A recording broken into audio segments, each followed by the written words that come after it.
for baseball, softball media again in 2022. Just a little bit of cadence of how the day's going to go. Coach Lawson will talk. We'll do a brief opening statement. It's very brief, I promise. And then we'll go to questions for Coach Lawson right after that. I think I'm great. I don't know. Yeah, no, it's so good to see everybody in person. You know, the last couple of years we've been doing Zoom stuff. For the spring sports, we're starting our third year of dealing with COVID. So just to be able to see everybody's awesome. I mean, I forgot how tall you all were and everything. So that's cool. I also wanted to thank you. I know, you know, this is the 50th anniversary of Title IX, and as a Title IX baby, I thought, you know, we give a lot of credit to the women and everybody who drives the sport, and certainly well-deserved.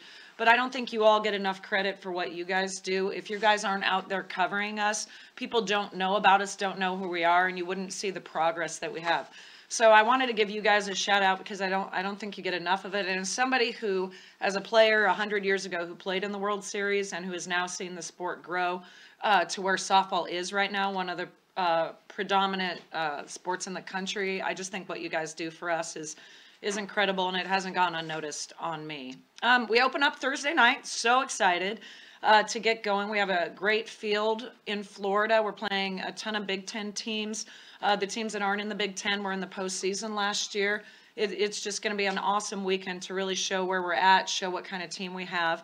And as was stated to me earlier today in the airport, it's so important that we get started right. So we're really looking forward to being down there and obviously in the warmer weather. When we come back home, we got a new video board. Very cool. It's part of, we have continual upgrades every year. You know, a couple of years ago, we got the berm. We got in our press box, we've gotten new scoreboards, video boards up there. And then this year they added the brand new video board. And it just really continues to show the commitment that we have to women's athletics and the sport of softball here at Kentucky. Honestly, I was not expecting that this year, especially after COVID. For Mitch and our athletic department and the BBN to continue to support us at the level that we are really shows what a special place Kentucky is. And then also just the fact that we've continued to play through COVID. I mean, the SEC is one of the few leagues that has very minimal stoppages, if at all. The sport of softball has been great, and a lot of that has to do with the SEC task force with COVID. Our medical people here with Jim and Bree have just done an outstanding job. And then we have outstanding leadership in Mitch and Greg Sankey. I just can't say enough how cool they are from my perspective. So I wanted to make sure that I recognized that before we started the season. So, you ready? That's as fast as I get. Yeah. Sorry. We will go to questions. You don't have to raise your hand or anything. We'll just go like a normal football press conference on Monday. So if you have a question, go ahead and ask it. We'll cut off right at noon. Then we'll go across the hall for the players in the football locker room. And we'll have Caleb Wall, Renee Abernathy, and Lauren Johnson go again. So questions whenever you got them. Rachel, does it feel like 15 years? Gosh. Well, my hairdresser would say it feels like 15 years. So first thing Chris said to me the other day was like, you'll be fine for video, you know, for media day because you got your hair done. And I'm like, okay. So it does not feel like 15 years. You know, I can remember our first teams back there. So in that way, just the continued progress. And we're always doing something new, so it keeps it fresh. So I love that. On the other hand, it feels like 15 years.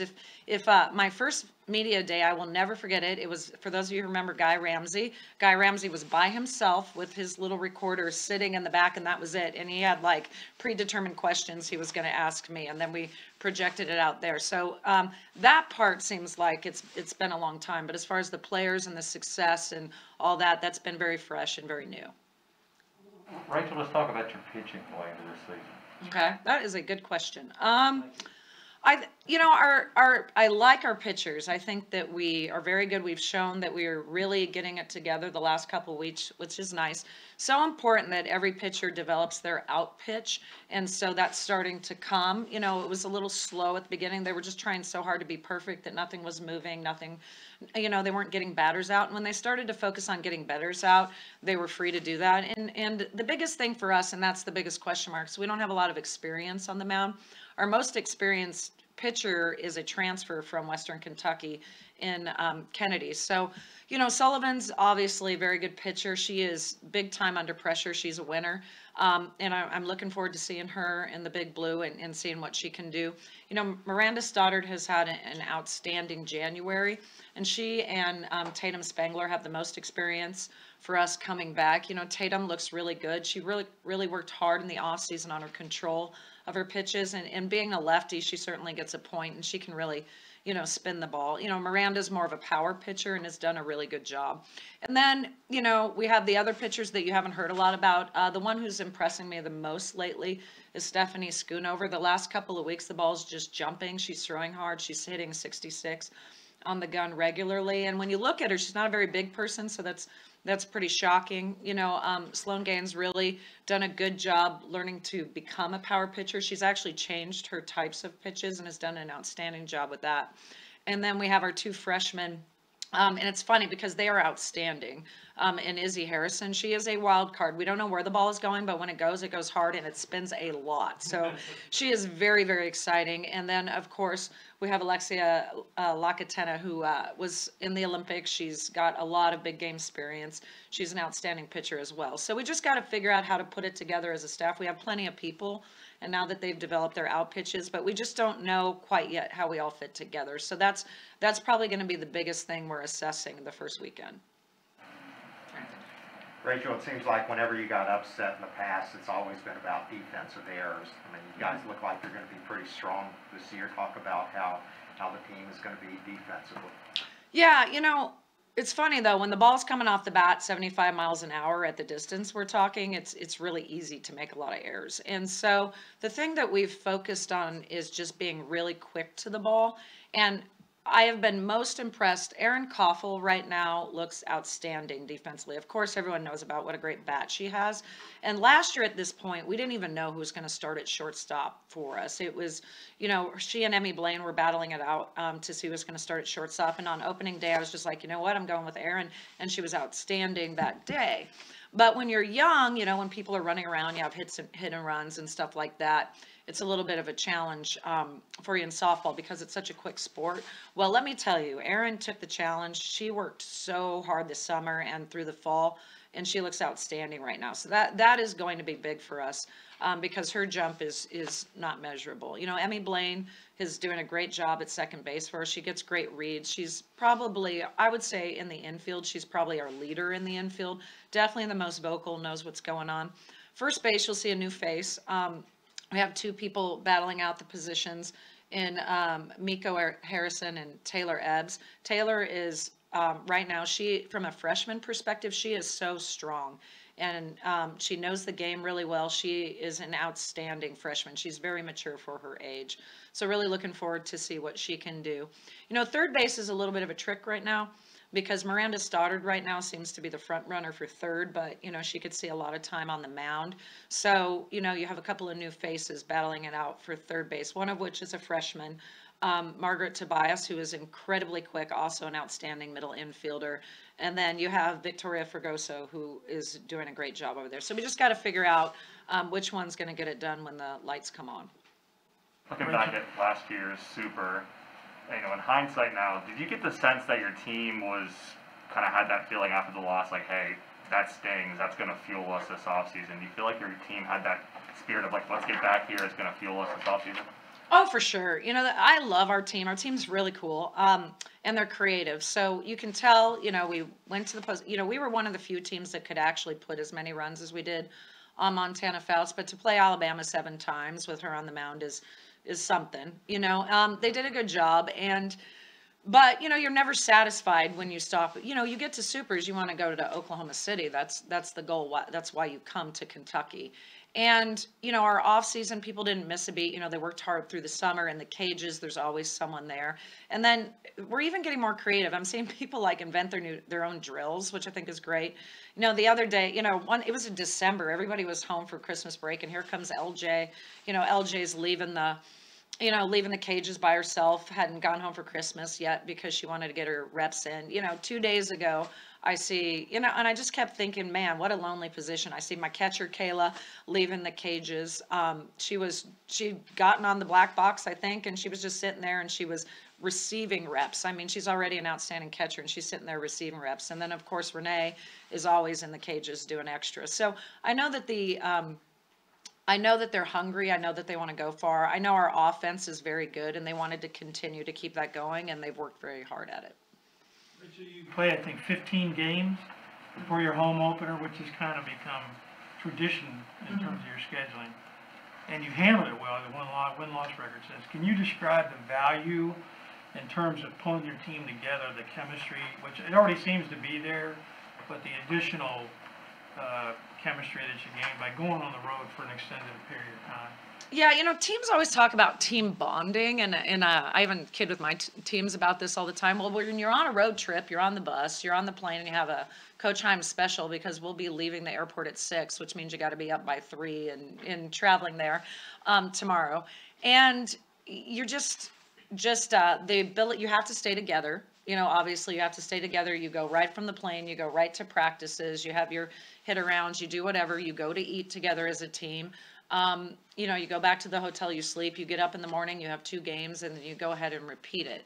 And when you're together that much, it's really, it's either going to bring a team really close together or it's going to take a team apart. And fortunately, I have great personalities on my team, and they understand the value and they respect each other. So in those moments when they get to spend a lot of time with each other is when they get to know each other.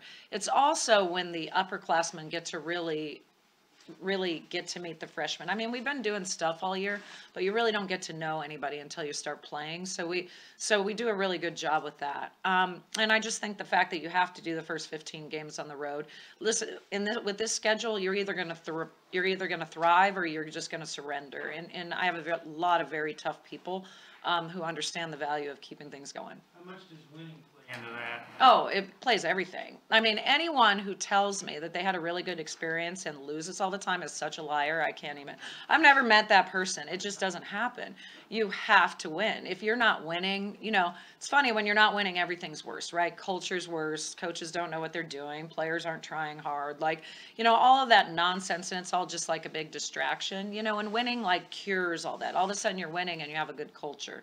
So I'm not sure which one creates which, but I know when you lose, it's really hard.